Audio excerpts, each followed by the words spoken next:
Olá, pessoal. Vamos corrigir as questões números 62, 63 e 64 da nossa prova da OAB de hoje.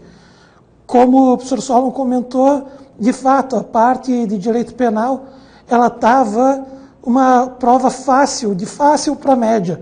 Uma única questão que me parecia um pouco mais difícil. Bom, na questão 62, a gente tem um caso muito simples. O examinador coloca o caso de uma lei temporária. Então, o que ele quer saber é se vocês sabem a distinção entre lei excepcional e lei temporária. E qual que é o efeito da existência dessa lei. Então, o que se diz é o seguinte, que tem uma lei temporária que ela foi editada e passou a prever que entre 20 de agosto de 2015 e 31 de dezembro de 2015, o delito X passaria a ter uma pena de 2 a 5 anos. Então, de acordo com a lei normal, o delito tinha uma pena de 6 meses a 3 anos. Com a lei temporária, o mesmo crime teria uma pena de 2 a 5. O sujeito pratica o fato durante a vigência da lei temporária, mas ele é denunciado depois que essa lei temporária já tinha deixado de existir. Então, qual que é o efeito dessa lei temporária? O fato ocorre durante a sua vigência, mas a denúncia e, consequentemente, a sentença virá depois. O que a gente tem aqui, o artigo 3º do Código Penal, fala que a lei temporária tem efeito ultraativo, mesmo que seja pior para o acusado. Então, a resposta certa aqui é a letra B de bola, diz que tem uma pena de 2 a 5 anos de detenção, pois a lei temporária tem ultraatividade gravosa.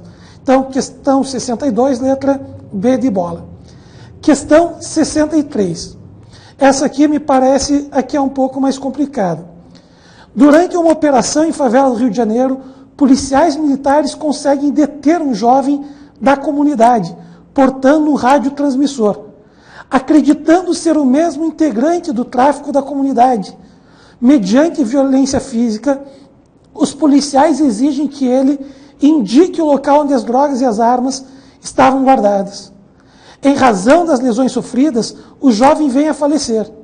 O fato foi descoberto e os policiais disseram que ocorreu um acidente, porquanto não queriam a morte do rapaz por eles detido, apesar de confirmarem que davam choques elétricos em seu corpo molhado, com o fim de descobrir o esconderijo das drogas. Tinha que grifar essa última expressão, com o fim de descobrir o esconderijo das drogas. Por que isso? Porque isso determina qual é a intenção do agente. A intenção do agente é constranger, o funcionário público quer constranger o menino da favela a dizer onde as drogas estão. Ora, como o dolo não é nem de lesionar, nem de matar, mas sim de constranger, a gente está diante do crime de tortura. Artigo 1º, inciso 1 da lei de tortura. Acontece que o parágrafo 3º da lei, do artigo 1º, inciso 1, no parágrafo 3º, prevê a qualificadora do resultado morte. E, além disso, o parágrafo 4º, inciso 1, diz que a pena vai ser aumentada, portanto, tem uma majorante se o autor da ação for funcionário público. Então, aqui a gente tem um crime de tortura qualificada pela morte com uma causa de aumento de pena. Resposta certa, letra B de bola. Por fim, questão 64. Patrício, ao chegar em sua residência, constatou o desaparecimento de um relógio que havia herdado de seu falecido pai. Suspeitando de um empregado que acabara de contratar para trabalhar em sua casa e que ficara sozinho por todo o dia no local, Patrício registrou o fato na delegacia. Então, o que tem que sublinhar aqui é suspeitando. Ele não tinha o dolo de prejudicar ninguém, nem de mexer com a autoridade policial. Ele suspeitou de um empregado. Continua. Patrício registrou o fato na delegacia própria, apontando de maneira precipitada o empregado como autor da subtração, sendo instaurado o respectivo inquérito em favor daquele suspeito. Ao final da investigação, o inquérito foi arquivado a requerimento do Ministério Público, ficando demonstrado que o indiciado não for o autor da infração.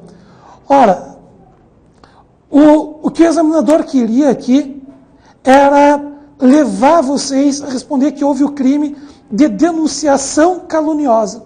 Mas esse tipo penal só admite o dolo como elemento subjetivo do crime. Então, como não existe denunciação caluniosa culposa e não houve dolo por parte do autor, trata-se de um fato atípico. Tá? Então, calúnia não é porque o dolo não é ofender o sujeito, a intenção dele é simplesmente registrar o ocorrido em sua casa e, por imprudência dele, ele não averigou bem a situação. Então, resposta certa, letra A.